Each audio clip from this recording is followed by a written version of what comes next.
Bugun mana qarang qanday ochiq kun. Mana oftob yaltirab turibdi. Kunimiz qanday sof, osmonimiz qanday sof. Men bir savolga o'zimga aytaylik bergan savolni kerak bo'lsa mana shu minbardan turib bu savolni boshqalarga ham yetkazmoqchiman. Bermoqchi emasman, yetkazmoqchiman.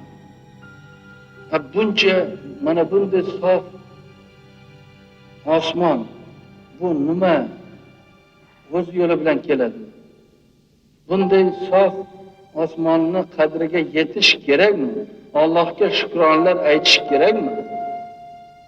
Xudoga aytaylik, har ertalab turib kerak bo'lsa yuvinib tahorat qilib, kerak bo'lsa pok bo'lib Xudoga ming shukronlar aytishimiz kerakmi yo'qmi? Qadriga yetib borishimiz kerakmi yo'qmi? Bir vaqtlar bir-birda nomga qadriga yetish uchun shukronlar aytardik.